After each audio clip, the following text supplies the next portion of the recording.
غافل ہو جاتے ہیں تو یوں سمجھیے کہ پھر گویا کہ اس شخص نے اللہ تبارک و تعالیٰ کی اس رسی کو مضبوطی سے تھام رکھا ہے۔ یہاں یہ بھی یاد رکھیں کہ قرآن پاک کو نبی کریم علیہ السلام نے اپنے صحابہ کرام کے لیے بھی رسی ہی قرار دیا۔ یعنی ایسا نہیں ہے کہ صرف بعد میں آنے والوں کے لیے، ہم لوگوں کے لیے قرآن ایک رسی ہے،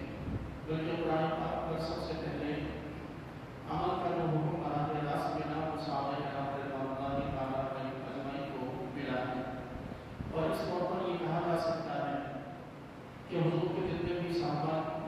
رضوان اللہ تعالیٰ علیہم اجمعین ہیں وہ سارے کے سارے اپنے عقائد میں، اپنے نظریات میں، اپنے اعمال و کردار میں قرآن پاک کے مطابق ہیں،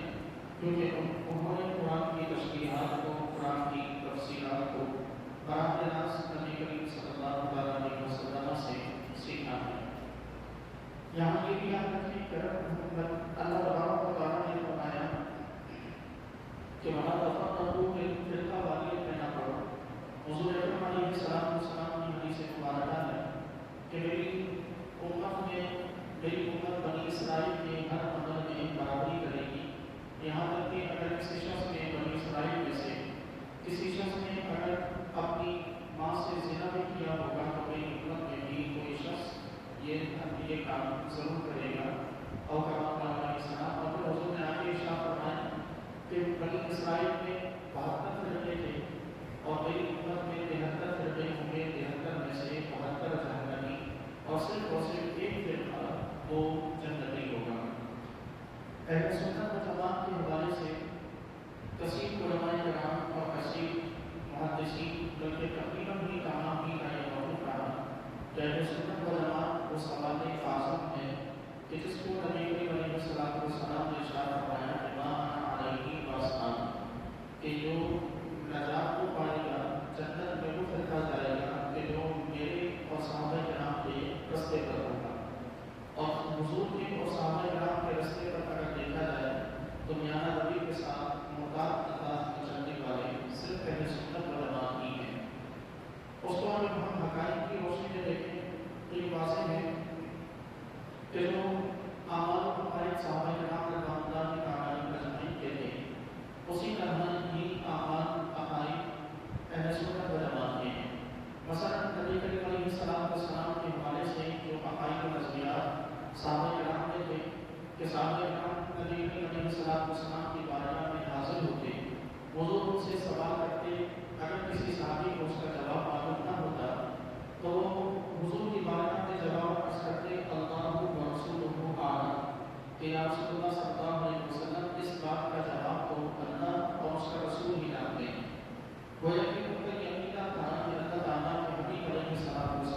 تمام چیزوں کے علم کو جانتے ہیں، تمام چیزوں کا علم رکھتے ہیں، اور یہی عقیدہ اہل سنت و جماعت کا ہے۔ اسی طرح صحابہ کرام رضوان اللہ تعالیٰ علیہم اجمعین میں سے ان کا عقیدہ نبی کریم علیہ السلام کا تمام چیزوں پر نظر رکھنا اور سب چیزوں کا حضور علیہ السلام کے زیر تصرف ہونا۔ مثال کے طور پر حضرت ربیعہ رضی اللہ تعالیٰ حضور کو حضور بڑھا رہے ہیں، نبی کریم علیہ السلام اچانک ارشاد فرماتے ہیں کہ ربیعہ آپ کو کیا ماننا ہے؟ حضرت ربیعہ رضی اللہ تعالیٰ جواب عرض کرتے ہیں یا رسول اللہ صلی اللہ علیہ وسلم اسألک مرافقۃ اہل الجنہ، آقا جنت میں آپ کا ساتھ چاہیے۔ گویا کہ ان کا یہ عقیدہ تھا کہ حضور جنت عطا کرنے والے ہیں، اور اہل سنت و جماعت کا عقیدہ بھی اسی طرح یہی ہے کہ جنت عطا کرنے والے اللہ کی عطا سے نبی کریم علیہ السلام ہیں، اور حضور اکرم علیہ السلام جہنم سے بچانے والے بھی آپ صلی اللہ علیہ وسلم ہی ہیں، اور یہ تمام اختیارات آپ کو اللہ تبارک و تعالیٰ نے عطا کیے ہوئے ہیں۔ اسی طرح نبی کریم علیہ السلام کے بارے میں یا اللہ تبارک و تعالیٰ کی ذات کے حوالے سے صحابہ کرام کا عقیدہ تھا کہ اللہ تعالیٰ سے جھوٹ کا بولنا محال ہے، رب کائنات کی ذات میں، اللہ تعالیٰ کی بارگاہ میں کسی بھی قسم کی کوئی خرابی یا کوئی عیب نہیں ہے۔ اہل سنت و جماعت کو بھی یہی عقیدہ ہے کہ اللہ تبارک و تعالیٰ کی ذات ہر قسم کے عیب سے، ہر قسم کی خرابی سے پاک ہے۔ یوں ہی صحابہ کرام کا عقیدہ تھا کہ حضور اکرم علیہ السلام کے بعد اور رسولوں کے بعد، انبیاء کے بعد سب سے افضل